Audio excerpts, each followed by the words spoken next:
ებრძოლე კიბოს როგორ უნდა ებრძოლო შეუძლებელია ებრძოლო და მოგიგებს იმიტომ რომ წაგაქცევს ის უფრო ძლიერია რა მე მივიღე როგორც სტუმარი ჩემს სხეულში რომელიც ვიცოდი რომ ქიმიას რომ მოვჩებოდი უნდა გამესტუმრებინა რა მივიღე ვათხოვე ჩემი სხეული ყველაფერი მიქნა რაც კი შეეძლო ექნა და იმედი მაქვს რომ გავისტუმრე ჯერ რეაბილიტაცია აი ესე არ დაწყებულა იმიტომ რომ ამ წუთას გავდივარ სხივურ თერაპიას და იმასაც კიდე ცალკე რეაბილიტაცია უნდა, მაგრამ ეხლა უკვე აი ქიმიების შემდეგ ცოტა აზე მოვდივარ, მაგრამ ისე სწრაფად არ მიდის პროცესი, როგორც მე მინდოდა. აი დაახლოებით რომ აგიხსნა დღიურად მემატება აი 100% რომ დავიჩარჯო. ხო და თქვათ აი ქიმიების რომ მოვჩი ვიყავი 35%-ზე რა დღიურად მემატება სადღაც 3-2.5% ენერგიის ის ყველა სიმპტომი ნენელა მიდის უკან, მაგრამ ნუ ჯერ კიდე აი ეს სტეროიდებისგან გასიებული ვარ, ეს ამხელა ლოყები, თმები არა მომსვლია, წარბები არა მაქვს, წამწამები არა მაქვს. ხო, ნუ ძველი სხეული შეიცვალა, მაგრამ მადლობელი ვარ ამ სხეულის იმიტომ, რომ სერიოზულ დარტყმებს გაუძლო და აქამდე მომიყვანა. დანარჩენი ყველაფერი კარგად იქნება. მთელი ცხოვრება მოკლედ ვქონდათ, მაგრამ აი ამ შემთხვევაში ისე ჩემით გადამიპარსია თავი ძალიან ბევრჯერ, მაგრამ როცა ჩემი სხეული მე ვეღარ ვაკონტროლე და თავისით მოხდა ეს ყველაფერი იყო, მართლა ძალიან სერიოზული სტრესი ჩემთვის რა. ონკოლოგია არ არის დაავადება, რომელსაც დაამარცხე და მორჩი.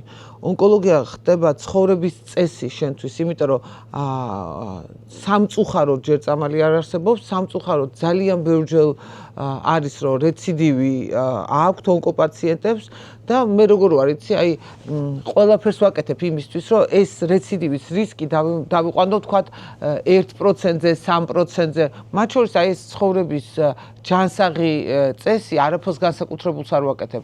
ხო, რეციდივის შანსებს იყვანს მინიმუმამდე რა, თქვათ იგივე 10,000 ნაბიჯი დღიურად სიარული ეს 10,000 ნაბიჯი არა, ფიზიკური აქტივობა ზოგადად ყველამ ვიცით, რომ სიარული კაია, ხო? იყოს 10,000, 12, 15, რამდენი შეგვიძლია. ხო, 30%-ით ამცირებს რეციდივის შანსს, ხო? აი, რატო არ უნდა ვცეთ ჩემს სხეულს ისეთი პატივი, რომ დღეში 1 საათი გამოვყო და უბრალოდ ვიარო, ხო? ხო, ეს შაქარი ისედაც ვიცით, რომ ცუდია. ხო, შაქარი მე არ მიჭამია, რამდენი ხანია ვერ გეტყვით. ხო, იმიტომ რომ აი ეს დაბალი გლიკემიური ინდექსი ჩვენ ხო კიდე რაღაცას ამცირებს ამ რეციდივის შანსებს და ყველაფერს შვები რა, რომ იმის გამოვლა არ მომიწიოს მეორეჯერ რაც გამოვიარე. ეს იყო უმძიმესი, თუმცა ითვლება რომ ჩემთვის ქიმიებმა ჩაიდე არის ძალიან მარტივად. იმიტომ რომ არაფერი არ დამარტია, არც რაღაცა სამონტყოფოში მოხვედრი ვარ, არც არაფერი სტაბილურად ყველა ის სიმპტომი წამოვიდა, რაც ქიმიის დროს მისაღებია და მარტივი სამართავია და ქალებს ისეთი ემართებათ ქიმიის დროს, რომ სასწაული მე აი ძალიან მადლობელი ვარ ღმერთის, რომ ესე მარტივად გავამატარა, მაგრამ წარმომიდგენია ის მძიმე რა არის. ერთსაც არ უსურვებ. გენეტიკურად მაქვს კიბო, მით უმეტეს ზუზუს კიბო გენეტიკურია ჩემთვის. ეს გენეტიკური ტესტი არ გამიკეთებია, მაგრამ როცა ერთი დეიდა გიგვდება ზუზუს კიბოთი და მეორეს და 16 წლიანი რემისია აქვს, უკვე იცი რომ რაღაცა ხდება შენ თავს. ყოველ 6 თვეში ერთხელ ძალიან ხუთოსანი ბავშვივით ვემოწმებოდი, უბრალოდ გადამიცდა 2 თვე, იმიტომ რომ მთაში ვიყავით ჩემი ბიზნესიდან გამომდინარე, ვერ ჩამოვედი თბილისში და რო ჩამოვედი თვითგასიჯვა არის გადამწყვეტი და აი ყველა ქალს მოუწოდებ არაფერი არ არის თვეში ერთხელ რომ ძუძუ გაიჩინჯონ არის თუ არა რაიმე ხო და 6 თვეში ერთხელ თუ წელიწადში ერთხელ როგორც არის პროტოკოლით მივიდნენ იგივე ეხოსკოპიაზე მამოგრაფიაზე თუ ასე შემდეგ და ასე შემდეგ საკუთარი ხელით ვიპოვე და ვიცოდი უკვე რომ კიბო იყო იმიტომ რომ აი გამორიცხული იყო ისეთი მოცულობის ლიმფა ან რაღაცა სხვა ყოფილიყო.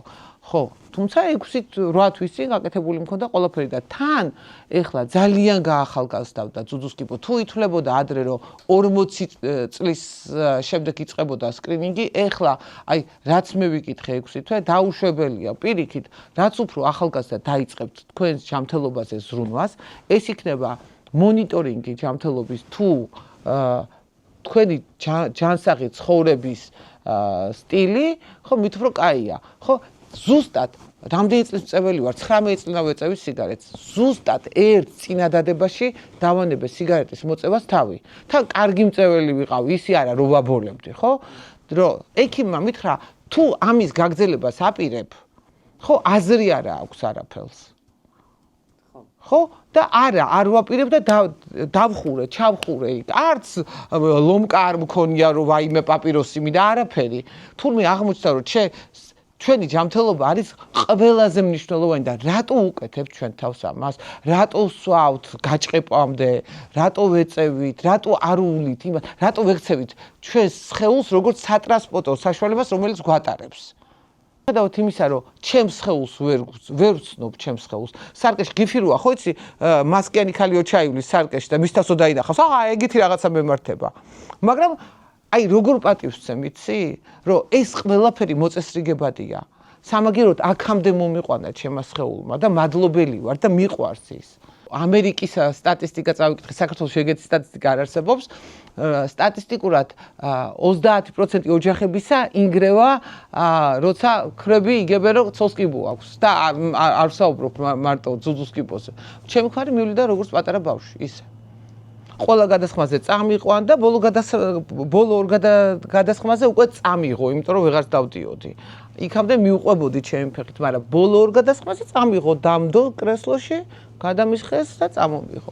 რაც უფრო ადრე მივა ადამიანი, ხო?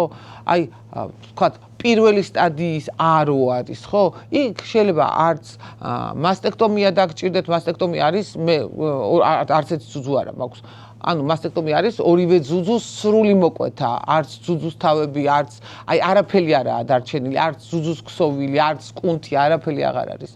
ხო, იქ შეიძლება არც მასტექტომია დაგჭირდეს, არც ქიმიოთერაპია, არც არაფერი და ჩვეულებრივად დაუბრუნდე შენს ცხოვრების წესს რა და აი ყველა ქალს ვეუბნები რა, ქიმია იმდენად რთული გასავლელი გზაა, რომ მართლა ღირს 6 თვეში ერთხელ კი არა, 3 თვეში ერთხელ წადით სკრინინგზე და შეემოწმეთ. ძალიან ბევრი უნდა იკითხოთ იმის შესახებ, რაც გჭირთ. მე 6 თვე ხო ვკითხულობდი გიჟივით. ხო და როცა წავიკითხე ხა იქ თქვათ მასტექტომია, აი ამ სახის მასტექტომიის გაკეთების შემთხვევაში რეციდივის რისკი დაახლოებით 55%-ით მცირდებოდა. და აი ჩემთვის არსებითი მნიშვნელობა აღარ ქონდა, უკვე ხა ცალი ძუძუ არ მექნებოდა თუ ორივე ძუძუ არ მექნებოდა, გადამწყვეტი მნიშვნელობა არ ქონდა მაგას.